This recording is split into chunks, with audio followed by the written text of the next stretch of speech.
हमारा और आपका कोई भी अधिकार नहीं है। कई लोग 3 माले से नीचे कूदते हैं, बच जाते हैं। कई लोग खाट से नीचे गिरते हैं, चले जाते हैं।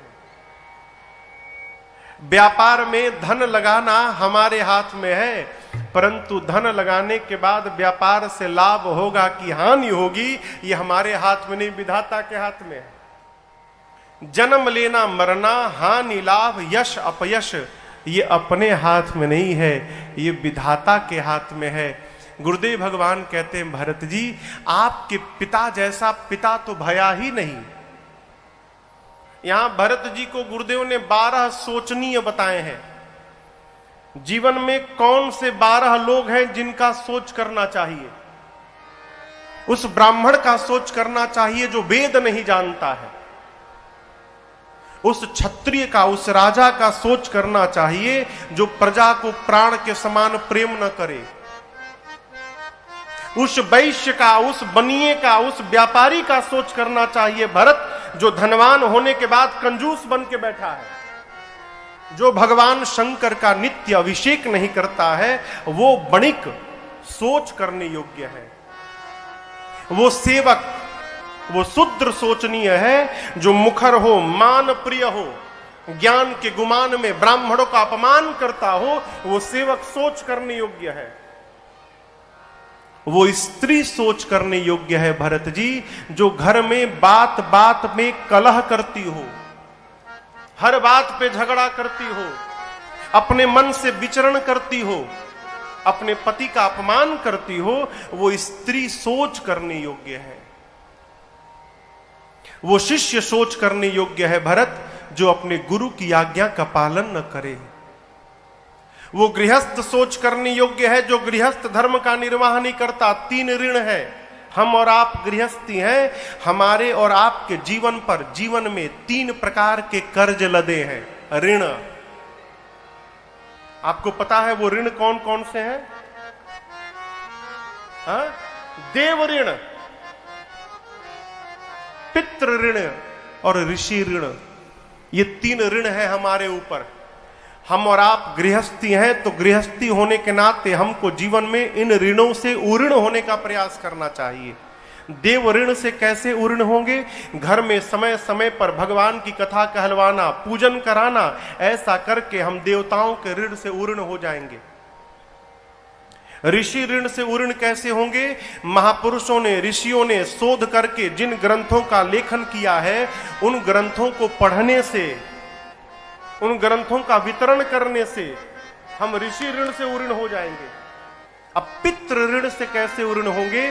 पितरों को जल देकर, इस संसार में आकर सत्कर्म करके हम और आप पितृ ऋण से भी उऋण हो सकते हैं। ये गृहस्थ के कर्तव्य है। जानते हैं, जो मनुष्य यहां पर सत्कर्म करता है, जैसे हम लोग, जैसे राम कुमार जी है, नरेश भैया है, रमेश भैया है, कृष्ण भैया है, इनका परिवार है। ये परिवार जो ये सत्कर्म में लगा है, तो ऊपर देवलोक में देवता इनके पितरों को बुलाकर गाजे बाजे के साथ उनका स्वागत करेंगे, उनको माला पहनाकर उनका सम्मान करेंगे और उनका आदर करेंगे। ऐसा पुराण भगवान कहते हैं। जो संतान यहां धरती पर सत्कर्म करती है, ऊपर उनके पितरों का सम्मान होता है। और याद रखिएगा, जीवन में यदि पितृ दोष लग गया, पितृ यदि आपके रुष्ट हो गए, आप कितना भी धन कमाइए, घर में कोई ना कोई बीमार रहेगा, आपके घर में कलह रहेगा, आपके घर में शांति नहीं हो सकती, और संतति वृद्धि में भी रुकावट आ जाती है। घर में संतान नहीं होते। सरकार, ये क्यों होता है? पितृ दोष से। क्यों? हमारे पितृ रुष्ट हो गए हैं। आपका तो नहीं पता यहां पर क्या नियम है। हमारे घर में कोई भी शुभ कर्म होता है, गांव में शादी विवाह यज्ञोपवीत कुछ भी हो, तो सबसे पहले पितरों को निमंत्रण दिया जाता है। पितर न्योताते हैं। रोज रात को माताएं शाम को बैठकर संध्या पर आती गाती हैं। तो जो संतान यहां पर सत्कर्म करती है पितरों का सम्मान होता है, और विपरीत जो संतान यहां पर गलत काम करती हैं, देवता उस संतान के पितरों को बुलाकर कोड़ों से मारते हैं। तो जो मनुष्य यहां गृहस्थ धर्म में आकर गृहस्थ धर्म के ऋण से उऋण होने का प्रयास न करे, गुरुदेव भगवान कहते हैं वशिष्ठ जी भरत जी से कि भरत वो गृहस्थ सोच करने योग्य है। जो सन्यासी सन्यास लेने के बाद भी संसार के प्रपंच में फंसा है, सन्यास ले लिए है लेकिन फंसे कहां है? प्रपंच में। वो सन्यासी सोच करने योग्य है। वो वानप्रस्थ, जो वानप्रस्थ आश्रम में प्रवेश करने के बाद तपस्या छोड़कर भोग में लगा हुआ है, वो वानप्रस्थ सोच करने योग्य है। भरत जी वो मनुष्य सोच करने योग्य है जो अकारण चुगली करता है, इधर की बात उधर करता है, उधर की बात इधर करता है, जो केवल अपने शरीर की चिंता करता है, जो अपने माता पिता गुरु भाई से अकारण विरोध करता है, वो मनुष्य सोच करने योग्य है। और कहे भरत जी वो मनुष्य तो बेटा सब प्रकार से सोच करने योग्य है, जो मनुष्य का शरीर प्राप्त करके भगवान का भक्त नहीं हो पाया, वो तो सब प्रकार से सोचनीय है। भरत जी ये 12 सोच करने योग्य लोग हैं, लेकिन भरत आपके पिताजी इनमें नहीं आते हैं। आपके पिताजी लाला सोच करने योग्य नहीं है। आपके पिता जैसा पिता न था, न है, न भविष्य में कभी होने वाला है। भायाऊ न आहाई न अब होनिहारा, भूप भरत जस पिता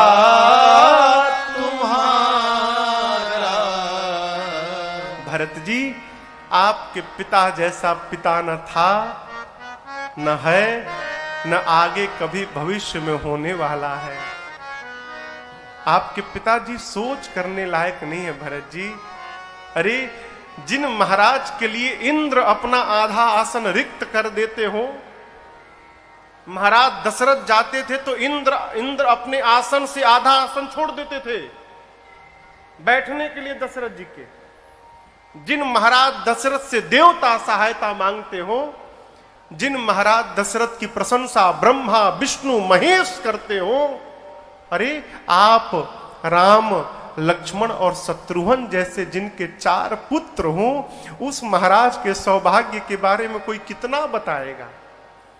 सब प्रकार से महाराज बड़भागी हैं।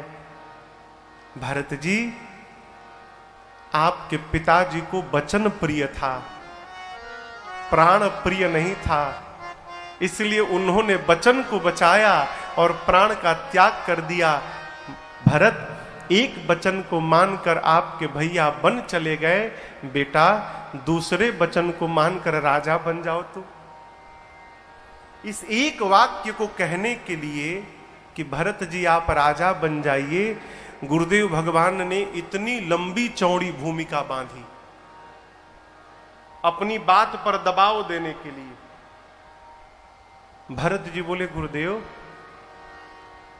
एक प्रश्न करूं मैं? बोले करो। गुरुजी आपको भी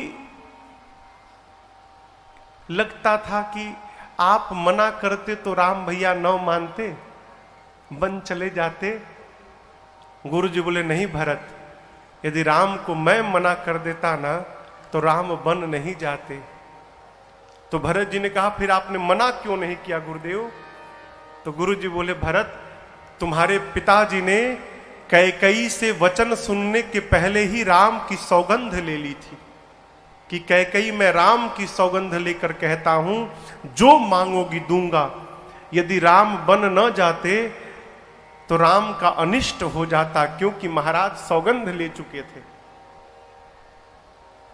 भरत जी फिर बोले अच्छा ये बताइए, कैकेयी ने पहला वरदान मांगा भरत का राज तिलक हो, दूसरा वरदान मांगा कि राम का वनवास हो। आप रोक नहीं सकते थे, ये तो बोल सकते थे ना कि पहले वचन को पूरा किया जाएगा, बाद में दूसरा वचन पूरा किया जाएगा। गुरुजी बोले भरत ये तो मैं कर सकता था। भरत जी बोले फिर आपने क्यों नहीं किया गुरुदेव? मैं राजा बनता और मैं राजा बनने के साथ ही राज आज्ञा दे देता कि अब मेरे भैया बन नहीं जाएंगे, भैया अयोध्या में ही रुकेंगे। राम भैया रुक जाते और मैं पूरी सत्ता उनके चरणों में समर्पित कर देता। गुरुदेव आपने ऐसा क्यों नहीं किया? गुरुदेव निरुत्तर हो गए, अब क्या बोले? थोड़ी देर बाद गुरुजी ने कहा भरत मुझे तो लग रहा है कि राम ही बन जाना चाहते थे, इसलिए ये बात उस समय मेरे विचार में ही नहीं आई। अब तो राम चले गए भरत, आप यदि राजा बन जाओगे ना तो राम जी भी प्रसन्न हो जाएंगे, कोई अनुचित नहीं कहेगा। हम तो कहते हैं भरत जी आप अभी राजा बन जाइए, और जब राम जी 14 साल बाद लौट आएंगे तो सौंपे हो राज राम के आए। राम जी के आने के बाद आप उनकी सत्ता सौंप दीजिएगा। जीवन में एक बात को याद रखिएगा, बहुत कठोर बात बोलूं, लेते समय जो मन रहता है ना, वापस करते समय वो मन नहीं रहता है। कोई हो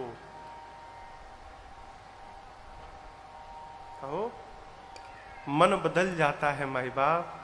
यदि विश्वास न हो रहा हो तो घर की चाबी, मलकियत की चाबी 1 महीने के लिए घर में किसी को दे दीजिए कि 1 महीने के लिए आप घर के मालिक हैं, और 1 महीने बाद चाबी वापस मांग के देख लीजिए, चेहरा बदला हुआ दिखाई पड़ेगा आपको। गुरुदेव ने कहा कि अभी राजा बन जाइए, राम जी जब लौटेंगे उस समय सौंप दीजिएगा। सुमंत जी कहे भरत जी गुरुदेव जो कह रहे हैं उचित कह रहे हैं। कीजिए गुर आयसु अवसी कहाँ ही सचिव कर जोर, रघुपति आए उचित जस तस तब कर। अभी आप राजा बन जाइए, राम जी आएंगे, जो उचित लगेगा करिएगा। भरत जी सोचे उचित? भगवान की संपत्ति भगवान को वापस करते समय उचित अनुचित का विचार करना पड़ेगा। इसका अर्थ है कि हो सकता है कि राज सत्ता लेने के बाद भरत का मन बदल जाए। अब भरत जी वहीं पर निर्णय किए कि जिसको पाने के बाद मन के बदलने का भय है, मैं उसको स्वीकार ही नहीं करूंगा। मन ही मन निर्णय कर लिया, लेना ही नहीं है। मां ने भी कहा भरत गुरुदेव जो कह रहे हैं उचित कह रहे हैं। भरत जी खड़े भय। मां ने कहा कि महाराज राम के वियोग में वन चले गए, ऊपर चले गए, राम वन चला गया और तुम इस प्रकार कायरता दिखा रहे हो। भरत एक बार तो सोचो अयोध्या का क्या होगा। इस बात पर भरत जी खड़े भय, खड़े होकर बोले मां पिताजी भैया के वियोग में ऊपर नहीं गए। पिताजी ने तो उपाय भी बताया था, चाहते तो प्राण रख सकते थे, कहे थे कि मुझे राम के पास पहुंचा दो मैं जीवित रह जाऊंगा। पिताजी भैया के वियोग में नहीं गए, पिताजी इस पापी भरत के कारण गए। पिताजी सोचे यदि वो जीवित रहेंगे तो इस पापी का मुख देखना पड़ेगा, इस पापी भरत का मुख न देखना पड़े, इसलिए पिताजी ने प्राण का त्याग कर दिया। मां आप मुझे राजा बनाना चाहती हैं? भरत जी कहते गुरुदेव सिर से पांव तक कोई गहना पहन ले, जितने गहने होते हैं यहां से लेकर और पांव के उंगलियों तक जितने गहने होते हैं, कोई सिर से पांव तक गहना पहन ले गुरुदेव और शरीर पर एक भी वस्त्र न पहने तो वो शरीर का गहना व्यर्थ दिखाई पड़ेगा। मन में वैराग्य नहीं है तो ब्रह्म की चर्चा व्यर्थ होती है गुरुजी। शरीर में रोग लगा है तो नाना प्रकार का भोग व्यर्थ लगता है। हृदय में प्रेम नहीं है तो किया गया जप तप व्रत सब व्यर्थ है। सुंदर शरीर है, शरीर में प्राण नहीं है तो वो शरीर व्यर्थ है गुरुदेव। उसी प्रकार आप मुझे राजा बनाना चाहते हैं, अयोध्या में सब कुछ है, लेकिन मेरे भैया राम नहीं है तो भरत के लिए अयोध्या व्यर्थ है। इस अयोध्या का मेरे लिए कोई अर्थ नहीं निकलता गुरुदेव। अभी आप दर्शन करिए, मैं राजा नहीं बना हूं। अभी केवल भरत के नाम का प्रस्ताव हुआ है कि भरत राजा बनेगा। अभी मैं राजा बना नहीं हूं। भरत राजा बनेगा, क्या हुआ? पिता मर गए, बड़ा भाई वन में चला गया। जिसके नाम के आने से इतना उत्पात हो गया गुरुदेव, जिस दिन ये पापी सिंहासन पर बैठेगा धरती फट के रसातल में चली जाएगी गुरुजी। इस सिंहासन पर धर्मशील राजा चाहिए गुरुजी। आपकी बात मेरे समझ में नहीं आ रही है गुरुदेव। मैं अपने हृदय की बात आपसे कहना चाहता हूं। आपन दारुण दीनता कहूं सबहि सिरुनाई। गुरु जी बोले क्या बोलने वाले हो भरत? भरत जी बोले गुरुजी आपने ही बताया है, आपकी ही बात मैं बताने वाला हूं। देखे बिनु रघुनाथ पद जिय कै जरनी न जा। मैं जब तक अपने भैया के श्री चरणों का दर्शन नहीं कर लेता गुरुदेव, मेरे हृदय का ताप कभी समाप्त नहीं होने वाला है। आपने कहा था जासु भजन बिनु जरनी न जाई। गुरुदेव बोले राम तो वन में है, उनके चरण को कैसे देखोगे? भरत जी बोले जा करके गुरुजी। एक ही आंक इहै मन माही, एक ही आंक इहै मन माही। मैं प्रातः काल चली हूँ प्रभु पाही, प्रातः काल प्रभु पाही। यद्यपि मैं अनभल अपराधी, यद्यपि मैं अनभल अपराधी, भे मोहि कारण सकल उपाधि, कारण सकल उपाधि। तदपि शरण सना मुख मोहि देखी, तदपि शरण सना मुख मोहि देखी, क्षमि सब कर। भरत जी कहते हैं कि मेरे मन में एक ही बात है कि मैं प्रातः काल भैया के पास जा रहा हूं। यहां एक बड़ी अद्भुत बात, भरत जी कहते हैं कि गुरुजी मैं आपसे अनुमति नहीं मांग रहा हूं, मैं आपको बता रहा हूं। अनुमति मांगने में भय है, आप यदि मना कर देंगे तो मुझे मानना पड़ेगा, इसलिए मैं आपसे पूछ नहीं रहा हूं, आपको बता रहा हूं कि कल प्रातः काल भरत अपने भैया के पास जा रहा है। हाँ, मेरे साथ आप में से यदि किसी को चलना है तो वो मेरे साथ चल सकता है, लेकिन मैं जा रहा हूं ये तय है गुरुदेव।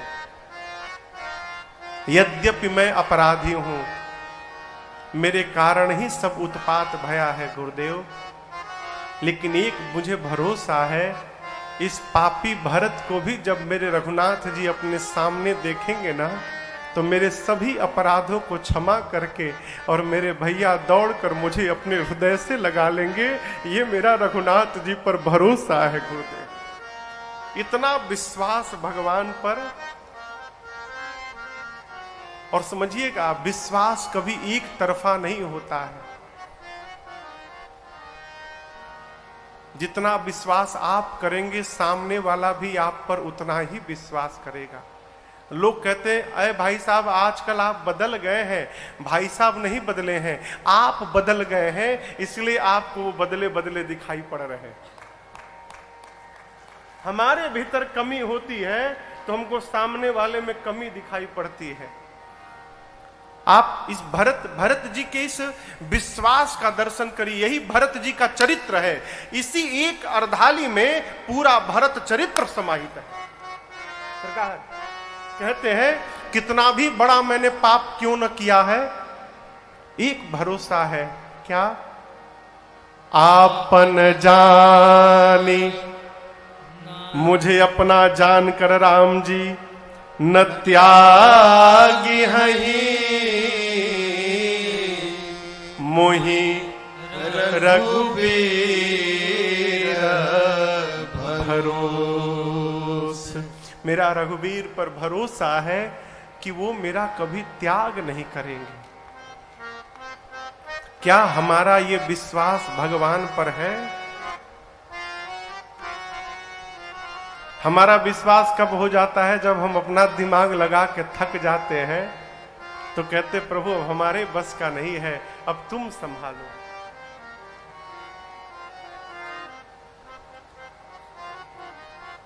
महाभारत के युद्ध के बाद द्रौपदी एक दिन भगवान कृष्ण पर रूठ गई। पांचों पांडव बैठे थे, द्रौपदी थी।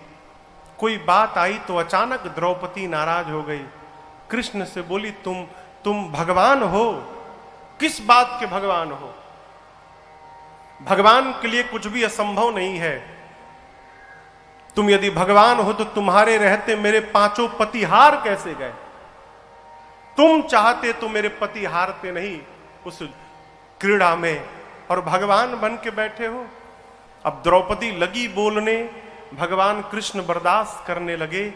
अंत में कृष्ण ने कहा, बहन मेरा अपराध जितना बड़ा नहीं है, उससे बड़ा तो तेरा क्रोध हो गया है। तू कहती है कि मेरे रहते तेरे पति हार कैसे गए? तेरे पांचों पति बैठे हैं, पूछ खेलने के समय किसी ने मुझे याद किया? इन पांचों में से किसी ने एक बार भी मुझे याद किया था? पूछ।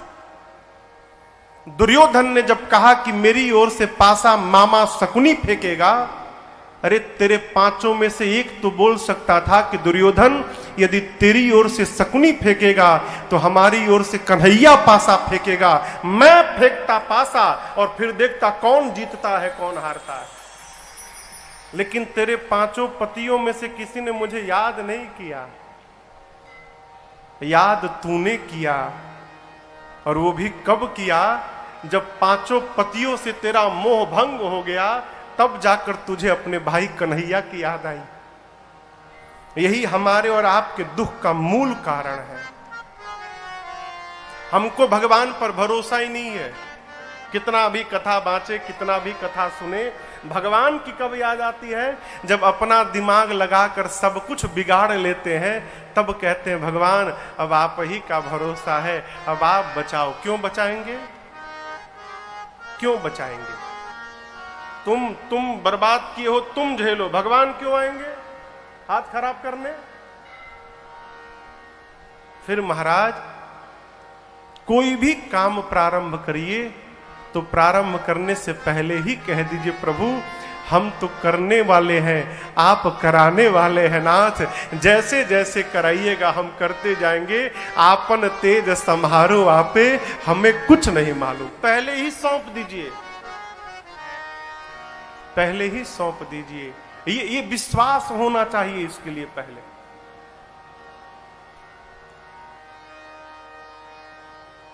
भरत जी की बात सुनकर अयोध्या की प्रजा नाचने लगी।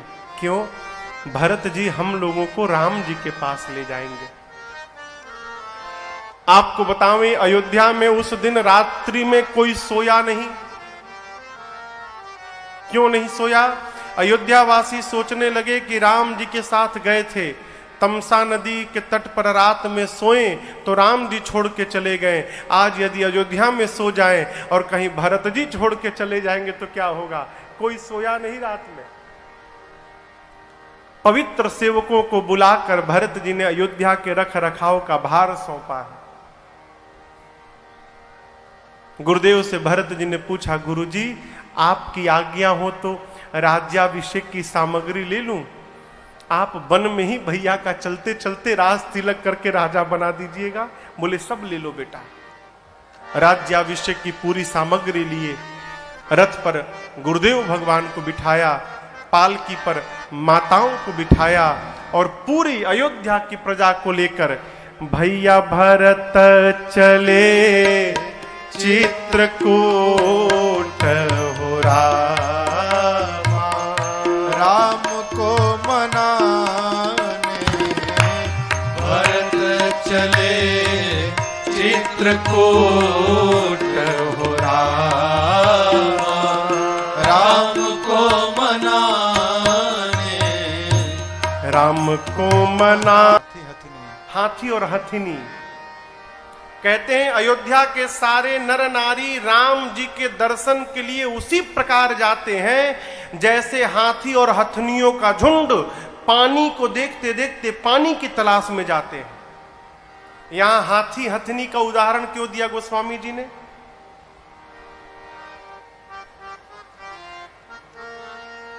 आपको पता हो चाहे न हो, लेकिन साइंस कहता है कि हाथी पानी की तलाश में हजारों हजार किलोमीटर की यात्रा करते हैं वन में।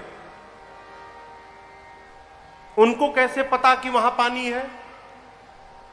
1000 किलोमीटर पहले सूंघ लेते हैं क्या? हाथी को कैसे पता कि 1000 किलोमीटर दूर पानी है? विज्ञान अभी शोध किया है। विज्ञान के अनुसार धरती पर केवल एक हाथी ऐसा जीव है जो अपने ब्रेन के डाटा को अपने संतान में ट्रांसफर करके जन्म देता है। साइंस इस बात को आज निकाला और इस बात को पूज्यपाद गोस्वामी जी आज से 500 साल पहले लिख डाले। आप कल्पना करिए, किसी और का उदाहरण देते गोस्वामी जी। कहते हैं कि अयोध्या के नर नारी राम जी को देखने के लिए उसी प्रकार जा रहे हैं जिस प्रकार हाथी हथनी पानी देखते हुए यात्रा करते हैं। भरत जी शत्रुघ्न जी पैदल चलते हैं। कहां गए? अरे भरत चले चित्रकूट हो रामा। राम को मनाने पूरे समाज को लेकर भरत भैया चित्रकूट में भगवान के पास पहुंचे। पाहि नाथ कही पाहि गोसाई, भूतल परे लकुट की। मार्ग में श्रृंगवेरपुर से निषाद राजगुह भी साथ में लग गए और भरत भैया पूरे समाज को लेकर चित्रकूट में भगवान के पास पहुंचे। भरत जी सबको लेकर चित्रकूट पहुंचे। चित्रकूट में कुल 5 बैठकी भई है। कितनी बैठकी भई? 5 सरकार। सबसे पहली बैठकी जाते जाते भई। भरत जी पहुंचे तो गुरुदेव भगवान ने एक बैठकी बुलाई और उस बैठकी में राम जी से कह दिया कि राम जी आप तो चले आए, लेकिन आपके प्रेम में आपके पिताजी चले गए। जैसे राम जी सुने इतना रोए हैं प्रभु कि राम जी को रोता देख पूरी सभा रोने लगी।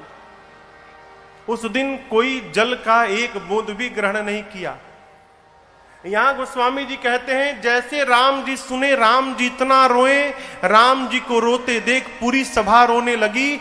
उस दिन गुरुदेव के बार बार कहने के बाद भी किसी ने जल का एक बूंद ग्रहण नहीं किया, सब लोग उपवास रहे। 2 दिन बाद दूसरी सभा बैठी। इस सभा में राम लक्ष्मण सीता जी नहीं थे, अयोध्या से जितने लोग गए थे वही थे। सभा में गुरुदेव भगवान वशिष्ठ जी ने सबसे कहा कि देखो, यदि आप मेरी राय मानेंगे तो मैं एक बात कहना चाहता हूं, राजा राम स्वबस भगवान। गुरुदेव ने कहा कि राम जी ही राजा हैं, राम वन में रहे चाहे अयोध्या रहे, राम राजा है। क्यों? क्योंकि राम जीव नहीं है, राम भगवान है। तीनों लोक राम की आज्ञा का पालन करता है।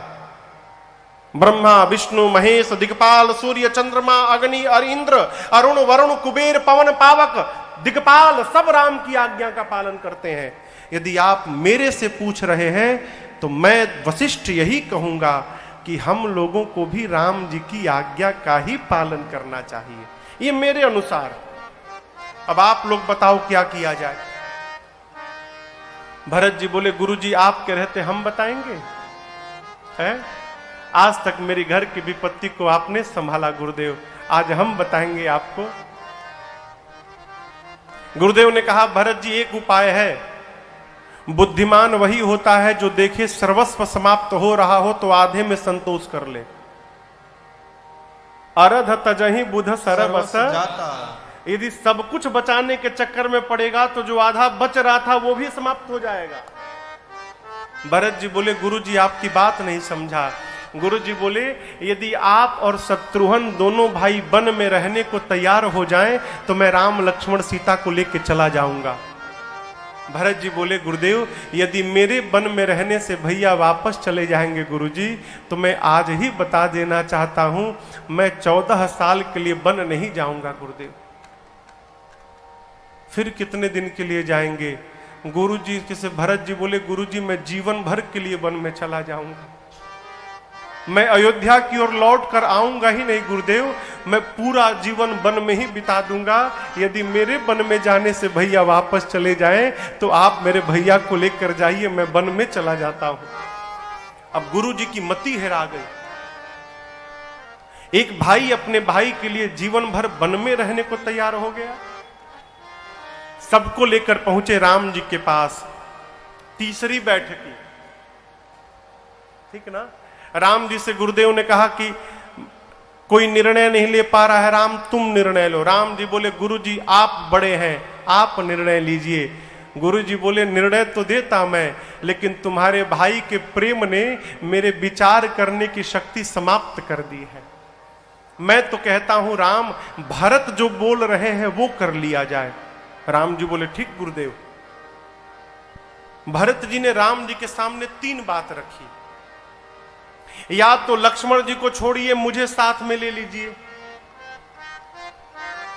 नहीं तो हम शत्रुघ्न वन में चले जाते हैं आप तीनों वापस चले जाइए, और नहीं तो मैं शत्रुघ्न लक्ष्मण तीनों वन में रहेंगे, आप मां को लेकर वापस चले जाइए। प्रभु इन तीनों में से जेहि विधि प्रभु प्रसन्न मन हो करुणा सागर कीजिए सोई। भरत जी बोले प्रभु तीनों में से जैसे आपका मन प्रसन्न हो जाए आप वही करिए। और यदि प्रभु तीनों अरे जहां ले चलोगे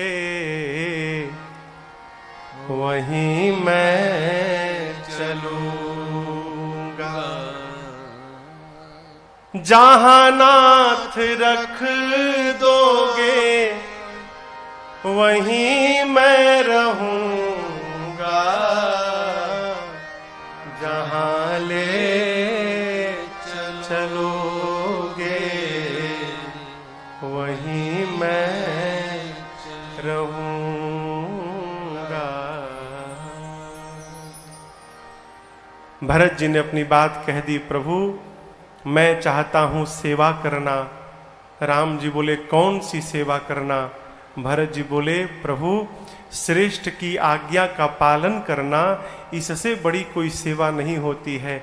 मैं चाहता हूं आप मुझे आज्ञा दीजिए और मैं आपकी आज्ञा का पालन करूं। राम जी भरत जी को अपने पास में बिठाएं। चौथी बैठकी चल रही है ये। कहें भाई यदि समय से पहले ही सूर्य डूब जाए तो कहो संसार में कौन होगा जिसको कष्ट नहीं होगा?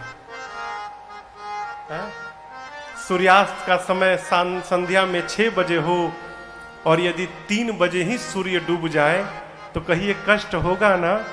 कहते हैं प्रभु भरत ऐसा ही उत्पात ब्रह्मा जी ने हमारे घर में कर दिया। समय से पहले पूज्य पिताजी चले गए, परंतु तुम चिंता मत करना भरत, हमारे और तुम्हारे ऊपर पिता के रूप में जनक जी महाराज हैं, भगवान के रूप में गुरुदेव बैठे हैं। हम तुम अभी अनाथ नहीं गए हैं। तुम तो सब जानते हो ना, सब धर्म जानते हो, सूर्यवंश की परंपरा भी जानते हो। हम तो चाहते हैं भरत जो उचित हो तुम कर लो और अपने भैया से करा लो। भरत जी बोले मैं उचित अनुचित नहीं जानता, मैं तो इतना जानता हूं कि मुझे जीवन भर आपकी आज्ञा का पालन करना है भैया, आप कहिए क्या करूं। तो राम जी देखे कि लगता है मुझे ही बताना पड़ेगा, तो राम जी ने कहा ठीक है चलो आज हम और तुम दोनों भाई मिलकर बंटवारा कर लेते हैं। भरत जी सुने बंटवारा तो बोले भैया आप मेरे से बंटवारा करेंगे? राम जी बोले बंटवारा करेंगे भाई, लेकिन आज अपने घर की संपत्ति का बंटवारा नहीं करेंगे। हम दोनों भाई आज अपने घर की विपत्ति का बंटवारा करेंगे। हम भाई मिलकर घर की विपत्ति बांट लेंगे। आज ये एक प्रसंग कहता है जीवन में बंटवारा करना भी हो तो भाई से संपत्ति का बंटवारा न किया जाए, बांटना हो तो अपने भाई से उसकी विपत्ति में बंटवारा किया जाए। राम जी कहते हैं 14 वर्ष मैं वन में रहूंगा और 14 वर्ष भरत आप जाकर अयोध्या में रहेंगे। भरत जी भगवान के चरणों को पकड़ लिए, कहे प्रभु हम राज्याभिषेक की सामग्री लाए हैं, आज्ञा मिले तो यहीं पर आपका अभिषेक हो जाए। राम जी बोले अभी नहीं, वापस आने पर होगा। भरत जी बोले इसका करूंगा क्या? राम जी बोले अत्रि मुनि हैं, इनसे पूछकर जहां बोले वहां रख दो। आप जब चित्रकूट से बांदा जाएंगे सड़क मार्ग से, तो मार्ग में बीच में एक कुआं पड़ता है, कूप। अत्रि मुनि गए और उसी कुएं में राज्याभिषेक की सारी सामग्री रख दिए और कहे भरत जी आज के बाद इस कुएं का नाम भरत कूप पड़ेगा और जो भी मनुष्य इस कुएं के जल को अपने ऊपर छिड़केगा उसे एक ही बार में धरती के समस्त तीर्थों में स्नान करने का फल प्राप्त हो जाएगा। आज भी वो कुआं पड़ा है वहां पर, मार्ग में है, कभी अवसर मिले तो जाके दर्शन करिएगा। भरत कूप प्रभु आज्ञा लेकर 5 दिन भरत जी चित्रकूट का दर्शन किए हैं। 6ठे दिन आज विदा का दिवस है, आज 5वीं बैठकी है चित्रकूट की, अंतिम बैठकी। भरत जी ने राम जी से कहा भैया अब आप मुझे यहां से चले जाने के लिए कह दीजिए, जिससे मैं सेवों अवधि अवधि भरी जाई। सेवों अवधि भरी जाई। अब गोसाई मोहि देहु रजाई। हे प्रभु आप मुझे राज आज्ञा दीजिए। भाषा पर ध्यान रखिए, भरत जी नहीं कहते कि भैया मुझे कह दीजिए ना, अब गोसाई हे प्रभु मोहि देहु रजाई। रजाई यानी राज आज्ञा। राज आज्ञा कौन देता है? तो जो राजा होता है वही राज आज्ञा देता है। भरत जी कहते, प्रभु आप मुझे राज आज्ञा दीजिए, अर्थात आप राजा हैं, आप आज्ञा दीजिए। मैं आपकी आज्ञा प्राप्त करके अयोध्या जाऊंगा और जाकर सेवऊं अवधा। कब तक? अवधि भरी जाए। 14 वर्ष की अवधि तक मैं अवध की यानी अयोध्या की सेवा करूं। हे प्रभु आप मुझे आज्ञा दीजिए। राम जी खड़े भये, भरत जी को हृदय से लगाया है, बहुत समझाया। राम जी कहते हैं कुछ भी करना तो माताओं से, गुरु जी से पूछ पूछ कर करना। भरत 14 वर्ष के लिए तुम मुखिया बन के जा रहे हो, और जानते हो भरत, मुखिया का स्वभाव मुख जैसा होना चाहिए। मुखिया यानी घर का मालिक। आप विचार करिएगा, आंख में चोट लग जाए, आंख देखना बंद कर देता है, ठीक ना? नाक में घाव हो जाए तो ये दोनों में से एक नाक सांस लेना बंद कर देती है, कहीं से काम चलता है। हाथ में चोट लग जाए तो हाथ काम करना बंद कर देता है जब तक ठीक ना हो जाए। लेकिन मुंह में घाव हो जाए, मुंह जल जाए, मुंह कट जाए, कुछ भी हो जाए, मुख अपना काम बंद नहीं करता। क्यों? मुख जानता है यदि मैं बंद हो गया तो ये पूरा शरीर समाप्त हो जाएगा। उसी प्रकार मुखिया यानी घर का मालिक, घर में सभी परिवारी जनों को रूठने का अधिकार है, परंतु जो घर का मालिक है, मालिक को रूठने का कोई अधिकार नहीं है।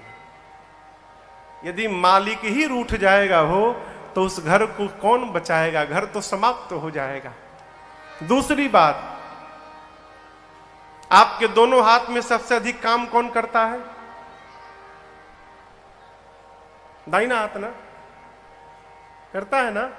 तो मुख भोजन करता है तो मुख सोचता है क्या कि देखो बेचारा दाहिना हाथ बहुत मेहनत करता है, दाहिने हाथ को ज्यादा प्रोटीन भेजो, बाएं हाथ को कम भेजो। ऐसा सोचता है क्या? मुख भोजन लेता है तो सिर से लेके पांव तक जितने अंग हैं सबका एक भाव से पोषण करता है।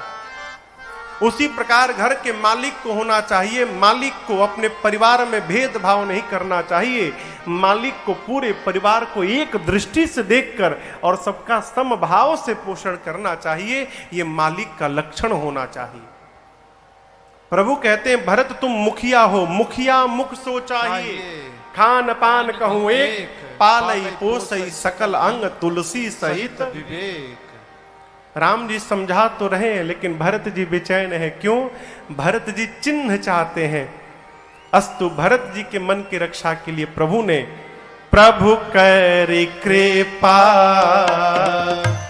पावर देने, प्रभु कर कृपा पावर देने, सादर भरत शिष धर लेने, सागर भरत शीश धर लेने, भरत मुदित अवलंब लहे ते, भरत मुदित अवलंब लहेते, अस सुख जस सिय राम रहे ते, अस सुख जस सिय राम रहेते, अस सुख जस सिय राम रहेते। प्रभु ने पादुकाओं को दिया है, भरत जी ने पादुकाओं को शिरोधार्य किया है, हृदय से लगाया। प्रभु ने क्या बना के रहने लगे। फिर भरत जी सोचे कि भैया तो धरा पर सोते होंगे, मैं सेवक हूं, सेवक को स्वामी से नीचे रहना चाहिए। तो भरत जी धरती में गड्ढा खोद के और उस गड्ढे में रहने लगे कि प्रभु से नीचे रहना है मुझे। यहां पर पूज्यपाद गोस्वामी तुलसीदास जी महाराज अयोध्या कांड की कथा पूर्ण करते हुए कहते हैं, सिया राम प्रेम पीयूष कोश अपहरत को दुखदाह दारिद दंभदूषण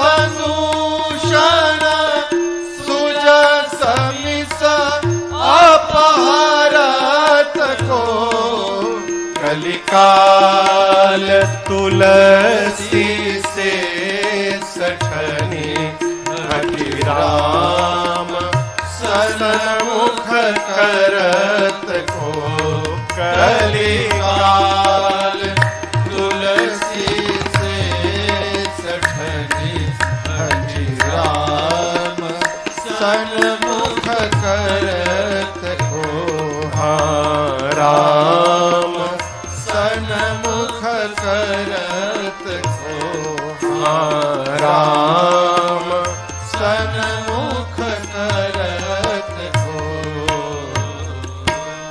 गोस्वामी जी कहते हैं अयोध्या कांड के अंत में कि सियाराम प्रेम पीयूष पूरन होत जन्म न भरत को सीताराम जी के अमृत रूपी प्रेम से भरे हुए पात्र कौन? भरत भैया। पात्र समझते हैं ना? पात्र यानी बर्तन, बर्तन जिसमें कोई सामान, दूध, दही कुछ भी रखा जाए। भरत जी एक पात्र हैं और उस पात्र में क्या भरा है? तो सीताराम जी का प्रेम रूपी अमृत भरा हुआ है। गोस्वामी जी कहते हैं कि सीताराम जी के प्रेम से भरे हुए पात्र यदि भरत जी का जन्म न होता, जो दो अष्टांग योग, योग की 8 सीढ़ियां हैं, यम नियम आसन प्राणायाम प्रत्याहार धारणा ध्यान, तब जाकर 8वें पायदान पर समाधि है। जो अष्टांग योग मुनियों के मन को अगम है, वो सबके लिए सुगम कौन बनाता? यदि भरत जी का जन्म न होता तो जो कलयुग के विकार हैं, काम क्रोध मद मोह लोभ मत्सर, इन सबका हरण कौन करता? और गोस्वामी जी अपने लिए कहते हैं, यदि भरत जी का जन्म न हुआ होता तो इस मूर्ख तुलसी को, सठ तुलसी को हठ पूर्वक इस कलयुग में राम जी के सामने लाकर खड़ा कौन करता, यदि भरत जी का जन्म न होता तो। अयोध्या कांड की फलश्रुति बाबा कहते हैं, भरत चरित करिने पद प्रेम अवश्य होई। अवश्य होई यानी अवश्य होगा, ये बीच में रखा है। सिया राम पद प्रेम अवश्य होई भवरस बीरति, तो बीच में है अवश्य होई, अर्थात ये पहले भी जाएगा बाद में भी जाएगा। सिया राम पद प्रेम अवश्य होई, पहला काम सीताराम जी के चरणों में प्रेम अवश्य होगा, और दूसरा अवश्य होई भवरस